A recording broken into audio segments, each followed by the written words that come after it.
Orthopaedic pen में खासतौर पर लोग पेन किलर्स खाते हैं, तो क्या कोई भी मरीज़ पेन किलर खा सकता है या उसको अपनी बाकी कंडीशंस को देखते हुए पेन किलर चुनने चाहिए? दर्द का रीज़न बैक पेन में शुरू होता है जिनका एक्टिविटी लेवल कम होता है, जो बहुत एक्टिव लाइफ नहीं जीते हैं, उनमें बैक पेन के चांसेस ज़्यादा होते हैं। साइकिल्स के दौरान कुछ हार्मोन्स निकलते हैं जिसकी वजह से कभी कभी back pain of and on होता रहता है। जबकि एक ऑर्थोपेडिक सर्जन जब पेन किलर लिखता है तो वो पेन किलर नहीं लिख रहा होता है।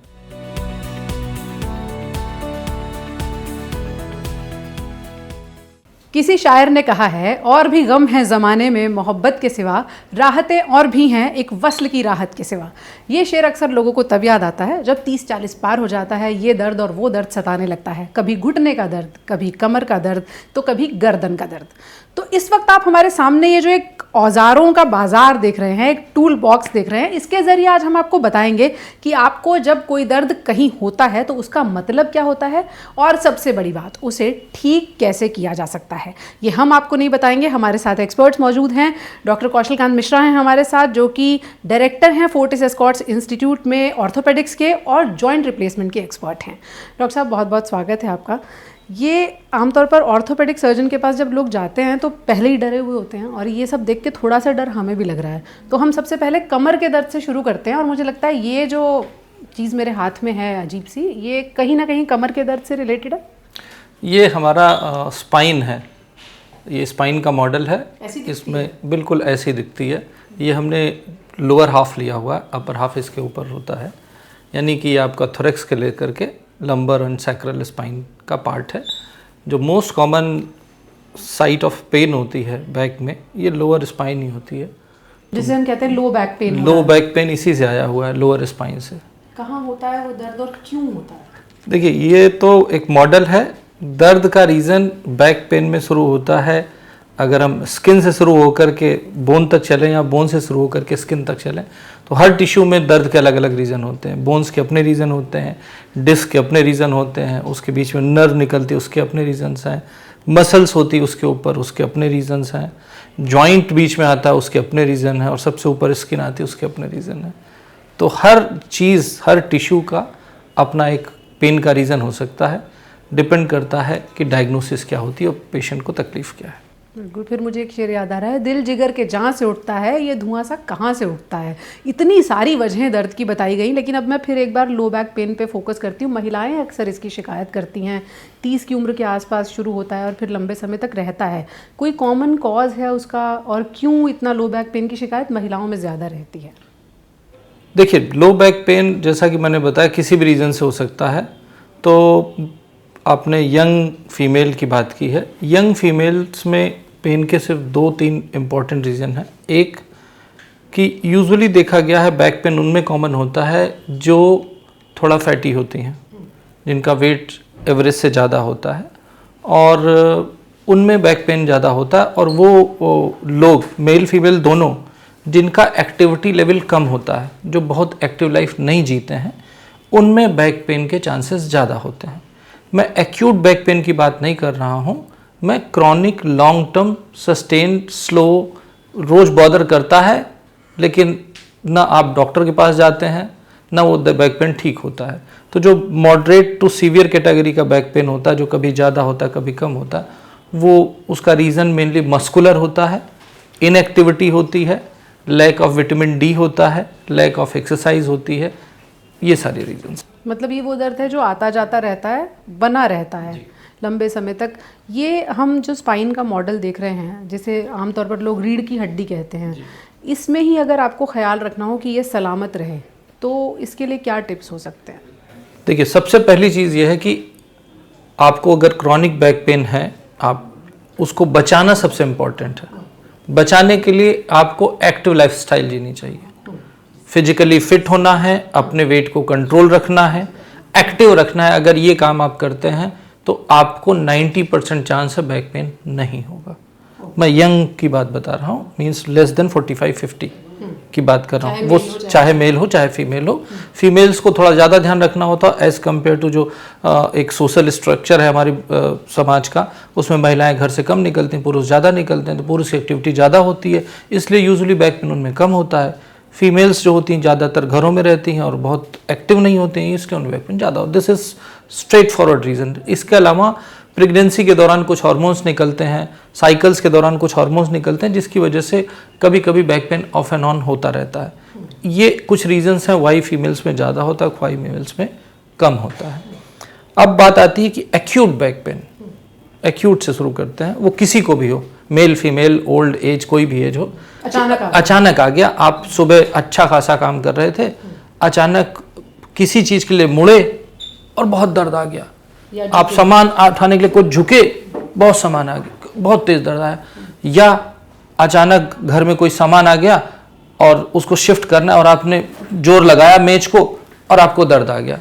ये जो एक्यूट पेन होता है, इसके लिए बिल्कुल परेशान नहीं होना चाहिए। सबसे पहले आपने देखा हो, सुना होगा, हम गए और अटक गए, एकदम कमर अटक गई, यही कहते हुए मरीज आता है, उठा नहीं जाता, चला नहीं जाता। उसका सिंपल सा इलाज है, उसको जिस पोजीशन में उस पर्सन को, उस पेशेंट को सबसे ज़्यादा आराम आ रहा है, उस पोजीशन में उसको लेटा दिया जाए। फिर कब तक लेटा रहे मरीज? 2 दिन लेटेगा, 90% दर्द खत्म हो जाएगा। मतलब लेटा ही रहे, सिर्फ लेटा रहे। अगर आपका बैक पेन बहुत ज़्यादा है तो आप टॉयलेट करने भी ना जाएं। अगर सीवियरिटी बहुत ज़्यादा है, टॉयलेट भी आप कुछ अरेंज करके आप बिस्तर पे करें, आपका 2 दिन में पेन 90% ख़त्म हो जाएगा। उसके साथ हर घर में कुछ ना कुछ पेन के लिए मेडिसिन होती है, कुछ पैरासीटामोल, वोवेरॉन, फ्लेक्सॉन, कॉम्बीफ्लेम, कुछ भी दवाएं जो भी घर में आपके अवेलेबल हो, दर्द की 2 दिन खाइए, 90% लोग ठीक हो जाएंगे। बहुत सारे केसेस में हम देखते हैं ऑर्थोपेडिक पेन में खासतौर पर लोग पेन किलर्स खाते हैं, तो क्या कोई भी मरीज पेन किलर खा सकता है या उसको अपनी बाकी कंडीशंस को देखते हुए पेन किलर चुनने चाहिए? देखिए, जो पेशेंट जिनका किडनी में प्रॉब्लम है, दी ओनली पेशेंट जिसको ध्यान रखना है, जिसका known case of kidney problem है, यानी कि, और किडनी में भी सब कुछ नहीं देखना है, बहुत सारे टेस्ट होते हैं, एकदम नहीं। Creatinine, urea and creatinine main होते बहुत सारे हैं, बट पब्लिक यूरिया क्रिएटिनिन में यूरिया को भी नहीं देखना, आपको क्रिएटिनिन देखना है। जो भी लैब की वैल्यू है वो वेरी करती है, 0.9 से लेके 1.4 तक वेरी करती है नॉर्मल सी में। जिस लैब से आपने करा उसकी लैब में आप उसकी रेंज में हैं तो आप पेन किलर आराम से खा सकते हैं। एक short term supervise controlled form में पेन किलर लेना आपके लिए बेनिफिशियल होता है, ना कि हार्मफुल होता है। और लंबे समय तक लेना? लंबे समय तक आपको लेना है तो मेरा तरीका यह है कि जैसे आर्थराइटिस के पेशेंट हैं जिनको कि लॉन्ग टर्म के लिए मेडिसिन खानी है, तो कोई ऐसा सेट प्रोटोकॉल तो नहीं है, पर मैं आइडेंटिफाई करता हूँ 5 मेडिसिन, और बहुत सारी मेडिसिन, किसी को पैरासीटामोल से फ़ायदा होता है, किसी को नहीं होता, किसी को वोवेरॉन से फ़ायदा होता है, किसी को नहीं होता। तो मैं 5-6 दवाओं का सेट मैं लॉन्ग टर्म के लिए बता रहा हूँ। जैसे 5 दवाएं चूज़ कर ली जो आप खाती हैं, जिससे आपको दूंगा, आपसे कहूँ कि हर दवा को अपना नंबर दीजिए, किसको 10 में से 5 नंबर, 10 में से 8 नंबर, 10 में से 9 नंबर, जिससे ज़्यादा वो 3 दवा हमने चूज़ कर ली, और उन 3 दवाओं को आप 10 दिन ये वाली खाइए, अगले 10 दिन वो वाली खाइए, अगले 10 दिन वो वाली खाइए। तो अगर आप रोटेटिंग फॉर्म में पेन किलर खाएंगे इन केस ऑफ नीड, अगर आप नॉन आर्थराइटिस के पेशेंट हैं, तो आपको किसी भी एक मेडिसिन का साइड इफेक्ट नहीं होगा, क्योंकि वो बदलती जाएगी। बहुत सारी खाने से सबके साइड इफेक्ट तो नहीं हो जाएंगे? नहीं, ऐसा नहीं होता, वो ड्यूरेशन बेस्ड ज़्यादा होता है। जो शॉर्ट टर्म साइड इफेक्ट आते हैं, अगर किसी को किसी चीज़ से एलर्जी है, that is the shortest form of side effect, तो वो तो नहीं, क्योंकि अदरवाइज तो अगर हम पेन किलर, जिसको एक लेमैन के साथ प्रॉब्लम क्या है कि उसके लिए पेन किलर मतलब गूगल किया पेन किलर तो वो मतलब अपने आप ड्रॉप कर देता है, और जबकि एक ऑर्थोपेडिक सर्जन जब पेन किलर लिखता है तो वो पेन किलर नहीं लिख रहा होता है, वो एंटी इन्फ्लेमेटरी लिखता है। हर पेन किलर का इफेक्ट होता है इन्फ्लेमेशन को कम करना। जब आदमी मेडिसिन खाता है तो सबसे पहले बायोकेमिकल चेंजेस आते हैं, जिसकी वजह से ब्रेन का परसेप्शन टू द पेन कम हो जाता है, उसे लगता है आराम आ गया। तो जब ऐसे काम करती है, जबकि एंटी इन्फ्लेमेटरी इफेक्ट आने में सॉफ्ट टिश्यू के लेवल पे 3 वीक्स का टाइम लगता है। पेन तो आपका परसों खत्म हो जाएगा आज आपने दवा शुरू की, क्योंकि बायोकेमिकल लेवल पे काम करता है, पर इन्फ्लेमेटरी इफेक्ट जो आता है जिसमें सेल्स मूव करके इन्फ्लेमेशन करती हैं, उसको हटाने के लिए मिनिमम टाइम ड्यूरेशन, जब आपको पता चलेगा कि कुछ एंटी इन्फ्लेमेटरी इफेक्ट आ रहा है, वो 3 वीक्स है, extending up to 6 weeks, up to 3 month, depending on आपको प्रॉब्लम क्या है। यानी कि दर्द का एहसास तो बहुत जल्दी कम हो जाएगा, लेकिन असल में स्किन के सॉफ्ट टिश्यू के लेवल पर जाकर वो सूजन जलन जो भी आपको हो रही है वो भी चली जाए, उसमें 3 से 6 हफ्ते लग सकते हैं। एक बार फिर से इस फैसिनेटिंग मॉडल पे आते हैं। लोग अक्सर बात करते हैं, ये इसमें मैं देख रही हूँ L2, L3, L4, हमें स्लिप डिस्क हो गया, हमारी ये वाली खिसक गई है। तो मरीजों के लिए क्या इसके कुछ मायने हैं, उनको ये समझना चाहिए ये L3, L4 के क्या मायने हैं, क्या कोई ऐसी है जो बहुत इंपॉर्टेंट है? ये मरीजों के लिए वही मायने हैं कि उनके घर में अगर 10 बच्चे हैं तो एक का नाम ABCDEFGH है, गुड्डू पप्पू मुन्नू मुन्नी, उसी तरीके से ये नाम दिए गए हैं। सर्वाइकल स्पाइन की वर्टिब्रा होती हैं C7 तक, C1 to C7। उसके बाद थोरेसिक स्पाइन की आती है T1 to T12, T1 to T12, और फिर लंबर स्पाइन की L1 to L5 होती है, सैक्रम की S1 to S5 होती है, और नीचे कॉक्सिक्स होती है जिसको टेल बोन बोलते हैं, उसमें भी C1 to C5 तक होती है। इसके पप्पू और मुन्नी में से कौन इम्पोर्टेंट है? इसके पप्पू और मुन्नी को ध्यान नहीं देना चाहिए, अच्छा। क्योंकि ये आजकल MRI इतना कॉमन हो गया है कि MRI की रिपोर्ट मरीज आता है कहता है कि मेरी L5 S1 में डस्क है ना। आपको कैसा लगता है जब मरीज बताता है L5 खिसक गई? मैं कहता हूं कि आपको MRI का रिपोर्ट का इलाज कराना है अपना। इसलिए बहुत ज़्यादा गूगल नहीं करना चाहिए। आप कह भी चुके हैं कि गूगल जो है मरीजों का नुकसान ज़्यादा करता है। डॉक्टर की सलाह से चलेंगे तो बेहतर चलेंगे। देखिए अब बताते हैं, 2 लेवल पे पेन ज़्यादा होता है, एक लंबर एक सर्वाइकल। रीज़न बीइंग कि ये 2 एरिया जो होते हैं उसमें सबसे ज़्यादा मूवमेंट होता है। गर्दन हम इधर घुमाते हैं, इधर घुमाते हैं, ऐसे करते हैं, वैसे करते हैं, पूरे समय कंप्यूटर पे है, ऑफिस में है, लगे हुए हैं, तो गर्दन में मूवमेंट होता है। तो ये रीज़न होता है नेक पेन का कॉमन। एंड लंबर का होता है कि आप पूरे समय बैठे हुए हैं, इसी पे पूरा वेट है, आगे झुक के काम कर रहे हैं, सबसे ज़्यादा मूवमेंट भी इसी एरिया में होता है, इसलिए ये 2 एरिया में पेन ज़्यादा होता है। अब लंबर एरिया जो सबसे कॉमनेस्ट कॉज ऑफ पेन होता है, उसमें आप देखिए ये जो L1, L2, L3, 4 ये आप जो MR में पढ़ते हैं वो इसी वर्टिब्रा की बात करते हैं। और जो डिस्क होती है, ये ब्लू कलर से जो दिखाई गई, ये डिस्क होती है बोन के बीच में 2 वर्टिब्रा के बीच में, और ये शॉक अब्जॉर्बर की तरह काम करती है। जैसे अगर ये बोन है, बोन तो बेंड नहीं होगी ना, अगर आपको बेंड करना है तो क्या होगा, आप देखिए डिस्क प्रेस हो रही है, ये जब प्रेस होती है तो आप आगे झुकते हैं, और जब ये आप प्रेस हुई तो आप देखिए इधर स्पेस हुआ, और यही टाइम होता है कि जब आप अचानक झुकते हैं तो यहाँ से इसके अंदर एक ये जो आउटर कवरिंग है, इसके अंदर एक सब्सटेंस होता है जिसको बोलते हैं न्यूक्लियस पल्पोप्सस, वो प्रोलैप्स करके अंदर की तरफ आ जाता है, जिसको डिस्क प्रोलैप्स कहते हैं। वो अगर सेंटर में आ जाता है तो आपको कमर में बहुत सीवियर दर्द होता है और दोनों पैरों में दर्द रेडिएट करता है। अगर वो सेंटर में यहाँ पे कहीं निकलती है डिस्क, अगर वो डिस्क राइट की तरफ निकलती है तो कमर का दर्द राइट में जाता है, वो लेफ्ट की तरफ निकलती है तो लेफ्ट जाता है। और ये डिस्क का पेन तभी माना जाता है आपको दर्द हुआ और वो कमर के दर्द से शुरू होकर के आपके पैरों में रेडिएट करने लगे, आपके पहले थाई में आए, बैक ऑफ थाई में आए, नी के पीछे जाए और टांगों तक जाए, और रेडिएशन हो, बर्निंग हो, टिंगलिंग हो, नमनेस हो, ये सब टिपिकल साइंस होते हैं डिस्क प्रोलैप्स के। और अगर आपको सिर्फ बैक पेन हुआ है जो रेडिएट नहीं कर रहा है तो आपको डिस्क नहीं है। आपके MRI में डिस्क आ सकती है, पर that disc is not a cause of pain. आसान भाषा में हम ये समझ रहे हैं कि इस हिस्से का इस्तेमाल ज़्यादा हो रहा है, बेंडिंग ज़्यादा हो रही है, इसीलिए दर्द भी ज़्यादा हो रहा है। तो अब इसी से जुड़ा सवाल है कि इसको राहत देने के लिए क्या कुछ एक्सरसाइजेज हैं जो लोग करें तो थोड़ा कमर दर्द में आराम रहे? अगर किसी को दर्द नहीं है, हमारे आपके जैसा फिट है और उसे प्रिवेंट करना है, तो प्रिवेंशन इज़ बेस्ट थिंग। और मुझे लगता है कि सिर्फ एक चीज़ अगर वो कर ले, सूर्य नमस्कार, सिर्फ सूर्य नमस्कार। ब्रेकफास्ट करने के पहले, सुबह फ्रेश हो, ब्रेकफास्ट करने के पहले 15 to 20 मिनट्स तक अगर सिर्फ सूर्य नमस्कार के 10 सेट कर लेता है तो मोर देन 90% बैक की प्रॉब्लम, थोरेक्स की प्रॉब्लम, नेक की प्रॉब्लम नहीं होंगी। तो prevention is better than cure, हमें बताया जाता है। और मुझे लगता है कि सभी लोग जो भी अपने बैक पेन को प्रिवेंट करना चाहते हैं उन्हें सूर्य नमस्कार करना चाहिए। आसानी से सब लोग सब काम के लिए गूगल करते हैं। सूर्य नमस्कार के लिए आप गूगल कर सकते हैं क्योंकि उसमें 12 स्टेप्स होते हैं, थोड़े दिन लगेंगे आपको याद करने में, उसके बाद आपको रट जाएगा। गर्दन के दर्द की आपने बात की क्योंकि वो भी हिस्सा ज़्यादा इस्तेमाल होता है, उसमें राहत के लिए क्या कर सकते हैं? देखिए गर्दन का दर्द, अगर आप सुबह सो उठते हैं, आपको सुबह गर्दन में दर्द नहीं है, जैसे जैसे डे पास हो रहा है, सेकेंड हाफ 2, 3, 4 बजे तक आपको गर्दन में दर्द आ रहा है, और शाम तक जब तक आप घर पहुंचते हैं आपका गर्दन दर्द यहाँ नेक तक आकर के पूरे सर में दर्द हो रहा है। It is pain of fatigue. Otherwise कोई और दूसरा रीज़न होता तो सुबह दर्द क्यों नहीं होता, दिन में दर्द क्यों नहीं होता?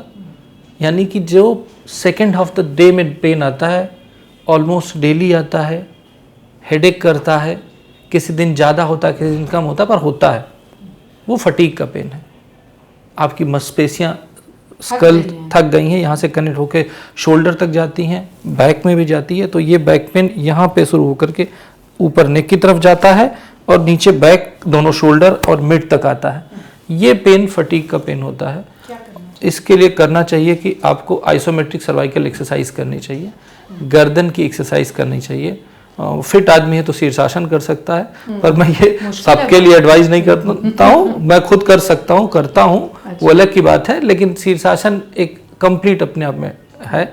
लेकिन हाँ, आपको आइसोमेट्रिक सर्वाइकल एक्सरसाइज करनी चाहिए, और उसका सिंपल सा तरीका ये है कि आपको गर्दन के मूवमेंट को रोकना है। गर्दन का मूवमेंट फॉरवर्ड होता है, बैकवर्ड होता है, साइड में होता है, right and left and rotate होता है। तो उसका तरीका ये है कि अपने दोनों हाथों को ऐसे लगाइए, सर के पीछे रखिए, गर्दन को सीधे रखना है, सर से पीछे धक्का दीजिए, हाथ से आगे धक्का दीजिए, टाइट करके रखिए, मतलब अपोजिट डायरेक्शन में। एक दूसरे, आप मेरी गर्दन की मसल्स को देख रहे होंगे, वो थोड़ा टाइट हो रही होगी, और इसको रोक करके रखिए जब तक आप रोक सके, फिर छोड़ दें। फिर अपोजिट साइड में लाइक दिस, फिर राइट साइड में लाइक दिस। अब देखिए मसल टाइट हो रही है, लाइक दिस। और लास्ट जो हम लोग मिस करते हैं कि गर्दन रोटेट भी करती है, तो अपने हाथ को यहाँ फोरहेड पे लगाना है और गर्दन को रोटेट करने की कोशिश करनी है, और इस हाथ से रोकना लाइक दिस। यानी अगर हाथ छोड़ेंगे तो यही हो जाएगा। एक दूसरे को अपोज करना है, ऐसे और ऐसे। अगर ये एक्सरसाइज करते हैं तो आपका, लेकिन एक दिन में नहीं होगा, आपको रेगुलर करना पड़ेगा। 3-4 हफ्ते करेंगे तो जो रूटीन पेन है वो कम हो जाएगा। This is 1, 2। आपको चूँकि आपका लाइफ स्टाइल ऐसा, आपके घर में एयर कंडीशन है, गाड़ी में एयर कंडीशन है, ऑफिस में एयर कंडीशन है, तो आपका विटामिन डी कम है, जिससे मांसपेशियों को उतनी ताकत नहीं मिलती, तो थक जाती हैं। तो अपने विटामिन डी को चेक कराइए, B12 को चेक कराइए। अगर आप वेजिटेरियन हैं तो आपका B12 कम होता है, क्योंकि B12 केवल एनिमल प्रोडक्ट से आता है। तो B12 को लीजिए, विटामिन डी को लीजिए। सबसे इम्पॉर्टेंट जो हमारी लाइफ स्टाइल में आ गया है, computer, mobile phone, computer and mobile phone. जैसे बहुत सारे लोग, मोबाइल फ़ोन तो हम सब के लिए है, बट वो लोग जिनका कंप्यूटर पे जॉब है, उनका नॉर्मल तरीका ये होता है कि जैसे वो कंप्यूटर रखा हुआ है, कोई भी, यूजुअली आपने देखा होगा सबके ऑफिस में होता है, वो इस तरह से यूज़ करते हैं और पूरे समय ऐसे काम करते हैं। तो क्या होता है कि आप सुबह गए, आप फ्रेश हैं, आप काम कर रहे हैं, ठीक, ऐसे काम करते जा रहे हैं। ये आपका 10, 12, 15 किलो का हाथ राइट साइड में, 10, 12, 15 किलो का लेफ्ट साइड में हैंग करता है। कहाँ से? शोल्डर से, नेक से, थोरैक्स से। तो 15-15 किलो का हाथ बॉडी का हैंग कर रहा है और आप ऐसे काम कर रहे हो, तो सारा दर्द यहाँ से लेके फोरआर्म होते हुए गर्दन तक जाता है। ये कॉमनेस्ट कॉज है कंप्यूटर वालों का पेन का। उन्हें कुछ नहीं करना, किसी डॉक्टर के पास जाने की जरूरत नहीं है। आप अपने कीबोर्ड को यूज़ करने का तरीका बदल दीजिए। नॉर्मली जब कोई भी कंप्यूटर का आदमी होता है तो यूजुअली मैंने देखा, आप अपने लोग देखेंगे तो खुद रियलाइज़ करेंगे, वो कंप्यूटर पे काम करते हैं तो ऐसे काम करते हैं और एल्बो एंड शोल्डर ऐसे हैंग कर रहे होते हैं। नॉर्मली एक एडल्ट मेल का शोल्डर एंड आर्म का वेट करीब 12 से 15 किलो होता है। तो शाम तक आपने 30 किलो शोल्डर पे, नेक पे हैंग कर रखे हैं। इसके साथ साथ आप काम भी कर रहे हैं, आपकी उंगलियां चल रही हैं, तो ये यहाँ से यहाँ तक, तो गर्दन से लेकर के पूरे शाम तक आपको यहाँ तक दर्द है। आप दुखी हैं, कुछ नहीं करना जी। आप अपने कीबोर्ड को आगे पुश कीजिए। जैसे ये चेयर है तो ये दिक्कत होगी, आप अपनी चेयर को अप कीजिए। आपका एल्बो मेज के लेवल पे आए। अच्छा, और ये देना। इनको आप मेज पे रखिए और यूँ बैठ के कंप्यूटर पे आप 4 घंटे काम कीजिए। अब आपका आर्म लटक नहीं रहा है, आधा हो गया वेट, गायब हो गया। अब जो पेन होगा वो फटीग का पेन होगा, हैंगिंग का, एक्सर्शन का पेन नहीं होगा। ये एक सिंपल सा टिप है जो सारे कंप्यूटर वाले यूज़ कर सकते हैं। महीनों सालों से आईटी इंडस्ट्री में काम करने वाले लोग, कॉल सेंटर्स में काम करने वाले लोग, हो सकता है घंटों इस तरह का काम करते हो और रियलाइज़ भी ना कर रहे हो कि हमें ये दर्द लगातार क्यों हो रहा है। तो ये हमने कमर के दर्द को, गर्दन के दर्द को, आपका जो बॉडी पॉस्चर है या जो लाइफस्टाइल है उसमें क्या क्या खामियां हैं उसके ज़रिए एड्रेस करने की कोशिश की है। अब आते हैं घुटनों के दर्द पर। उम्र बढ़ने के साथ साथ बहुत सारे लोगों को घुटनों का दर्द सताता है। अगर मैं गलत नहीं हूँ तो आमतौर पर ये हम देख रहे हैं कि राइट नी से शुरू होता है। सबसे पहले तो इसकी क्या वजह है? ऐसा कोई स्टडी नहीं है कि राइट या लेफ्ट में ज़्यादा होता है। अच्छा। दोनों में बराबर होता है अनटिल अनलेस किसी पर्सन को किसी एक साइड में कोई डिफॉर्मिटी ना हो। It may be because of injury, it may be because of congenital defect. अगर आपकी लिम्ब लेंथ में प्रॉब्लम है, आपको किसी एक तरफ ट्रॉमा हुआ है तो उस तरफ हो सकता है। राइट लेफ्ट जैसा कोई भी प्रोपेंसिटी नहीं है। किस उम्र में जाके घुटनों का दर्द परेशानी का कारण बनता है और डॉक्टर के पास जाने की ज़रूरत होती है? देखिए, कोई भी ट्रॉमा अगर है तो एज ग्रुप भूल जाइए, घुटने का इलाज की ज़रूरत है क्योंकि वो जॉइंट है, सबसे ज़्यादा वेट बेरिंग करता है, सबसे ज़्यादा एक्टिव रहता है। अगर आपने अपने माइनर नी इंजरी को भी इग्नोर किया तो आपको आर्थराइटिस जल्दी सेटिंग होगी जो आपको आगे दुखी करेगी। अच्छा, छोटे मोटे दर्द को भी इग्नोर नहीं करना। नी के पेन के लिए इंजरी की बात कर रहा हूँ, छोटा मोटा दर्द इज़ नॉट इम्पॉर्टेंट क्योंकि वो ट्रॉमा नहीं करेगा। आर्थराइटिस का पेन हो सकता है, वो that is separate chapter. Knee pain, अगर आपको इंजरी हुई और आपको पेन है जो 2-3 दिन से ज़्यादा है तो you should visit your doctor. Young mails में जो फुटबॉल प्लेयर्स हैं, बैडमिंटन प्लेयर हैं, उनको नी में प्रॉब्लम हुई, खेलते हुए अचानक घुटना मुड़ गया और खेल रहे हैं पर एक्टिव हैं, उसमें पता नहीं चला, घर चोट लगने के 1-1.5 घंटे में नी सूज गया, यानी कि आपको मेनिस्कस की इंजरी है। नी जॉइंट के अंदर मेनिस्कस होते हैं, उसकी इंजरी है। आपको चोट लगी, आपको अभी कुछ नहीं हुआ, 7-8 घंटे बाद रात में गए तो आपने देखा थोड़ा सूर्य स्वेलिंग आ रही है और चलने में दर्द आने लगा, अगले दिन सुबह, तो आपको ACL की इंजरी हो सकती है। अगर ऐसा है तो अपने डॉक्टर को दिखाइए, दिखा करके मेडिसिन लीजिए। MRI आजकल काफ़ी कॉमन हो गया है, तो लोग टेस्ट है वैसे। मैं तो आप मेरे को जानती हैं, अगर किसी को नी इंजरी है और वो वॉक कर रहा है बट उसको पेन किलर की ज़रूरत पड़ेगी तो डॉक्टर के पास जाए। उस समय MRI until unless it is very severe, acute MRI की ज़रूरत नहीं है, तुरंत MRI की ज़रूरत नहीं है। सिंपल एक्सरे कीजिए, एक्सरे में नॉर्मल है तो MRI should delay for 3 weeks. Reason being कि सब जगह तो 3 टेस्ला मशीन नहीं है, छोटे सिटीज़ में आपका वीडियो तो सब जगह जाएगा। तो उस समय अगर आप लोअर क्वालिटी की MRI अवेलेबल है उसमें करेंगे तो इमेज क्वालिटी अच्छी नहीं है क्योंकि आपके घुटने में ब्लड होगा, तो आपका आज भी पैसा खर्च होगा, 1 महीने बाद भी खर्च होगा क्योंकि क्लैरिटी नहीं आएगी डायग्नोसिस में। तो बेटर है, आपको नई इंजरी है, आप घुटने का एक्सरे कराइए, MRI 3 हफ्ते बाद कराइए। अगर आपको तकलीफ परसिस्ट करती है तब।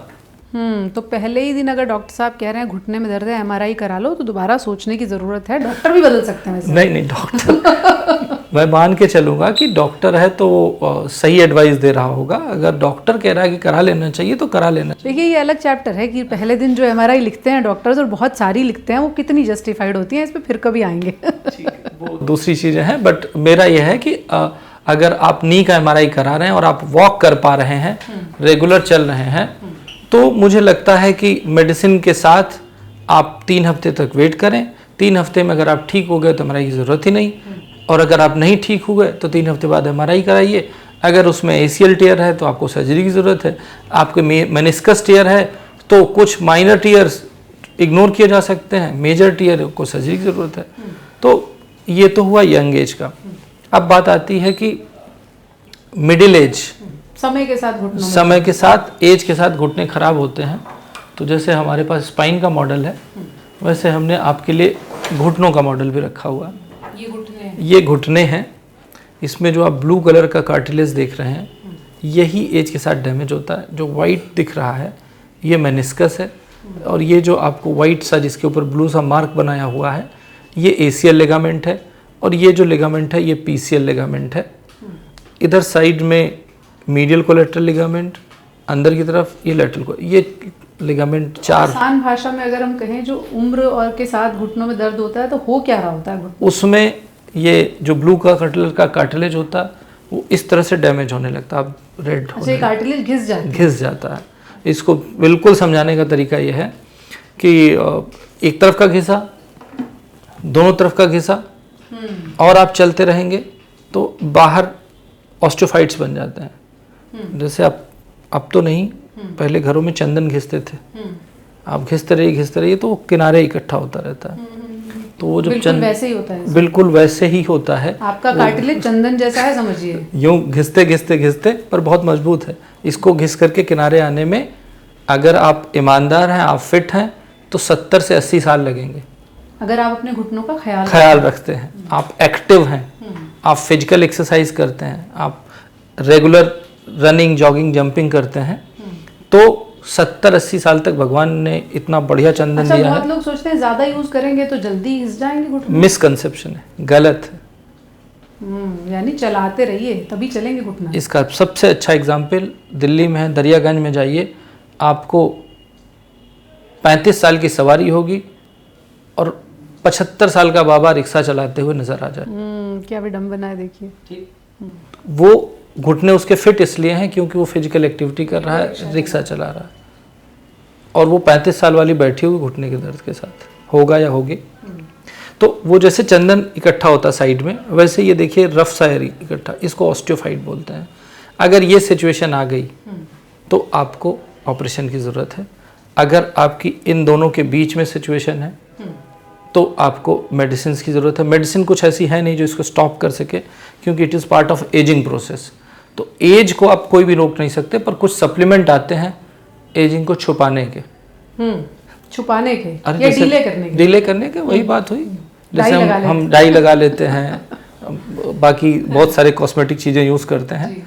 तो इन दोनों को इस स्टेज से इस स्टेज पहुंचने में अगर 3 साल 4 साल का समय लगता है, तो आप सप्लीमेंट यूज़ करते हैं। अगर आपको बेनिफिट कर रहा है, आपको लगता है कि आपका पेन कम हुआ, तो आप उसको 3 साल का ड्यूरेशन 5 साल का हो सकता है, बट अल्टीमेटली आपको इस स्टेज में जाना पड़ेगा। सप्लीमेंट्स को लेकर अक्सर हमने देखा डॉक्टर्स की 2 थ्योरीज हैं। कुछ कहते हैं कि आप बस हेल्दी खाना खाइए, सप्लीमेंट्स की कोई ज़रूरत नहीं है, कुछ फ़ायदा नहीं करते। कुछ लोग कहते हैं नहीं सप्लीमेंट्स खाने चाहिए, उससे फ़ायदा होता है। तो घुटनों के केस में हम सप्लीमेंट्स को किस तरह से देखें?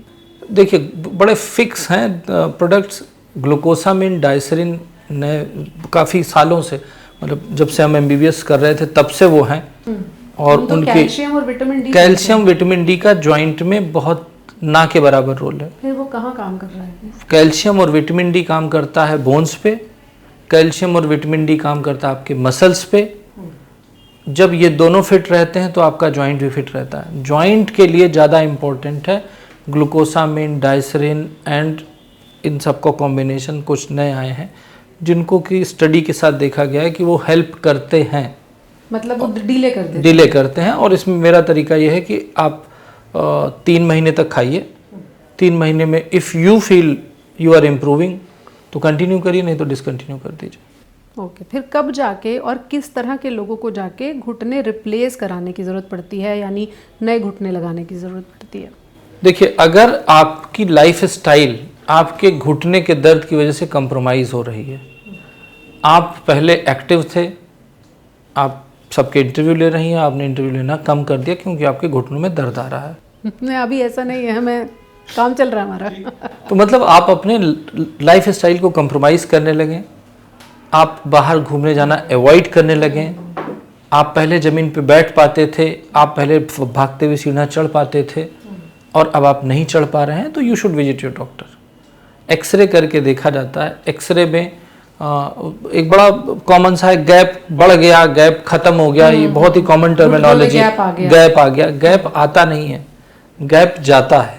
गैप जाता है। जैसे कि ये है, तो ये कार्टिलेज और ये मेनिस्कस लगभग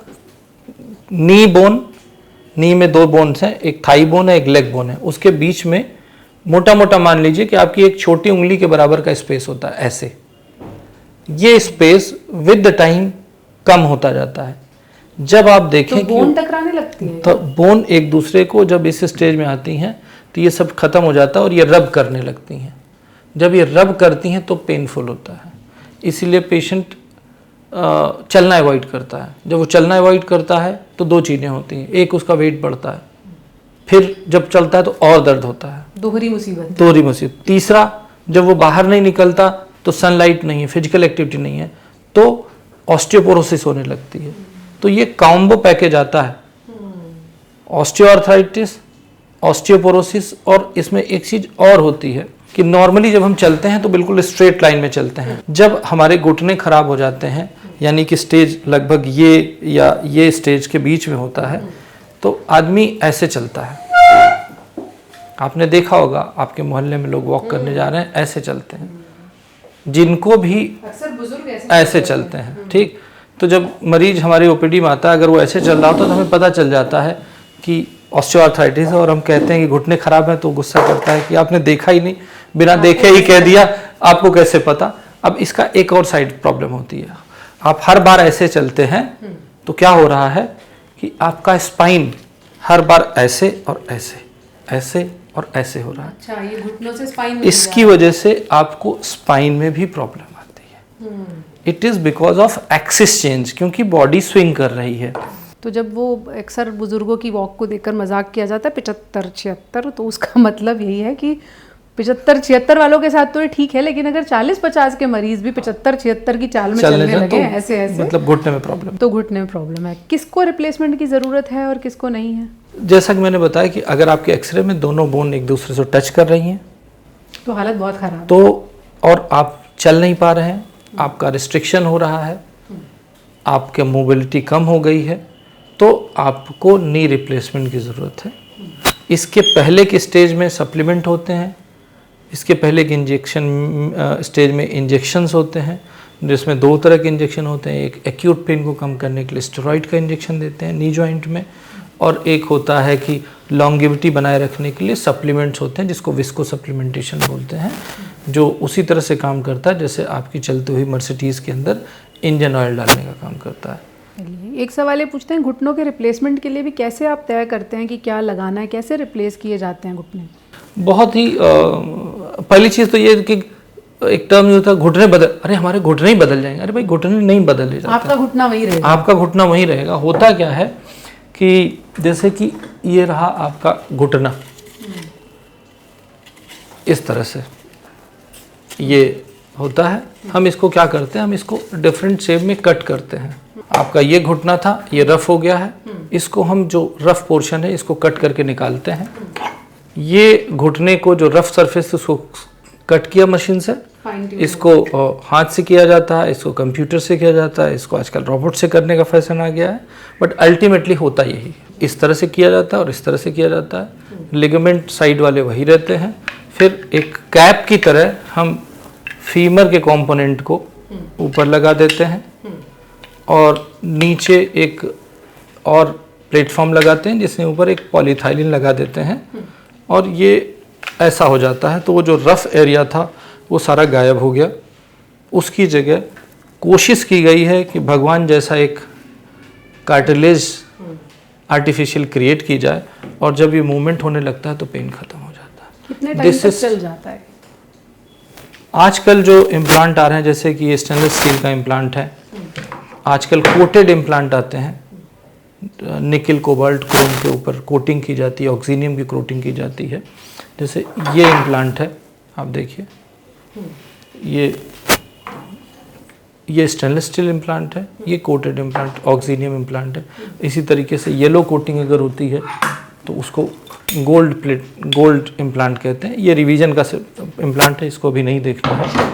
तो इस तरह से कैप लगा दी जाती है, और नीचे की तरफ आपका ये प्लेटफॉर्म होता है इस तरह से, और इसके साथ आप ये लगा देते हैं।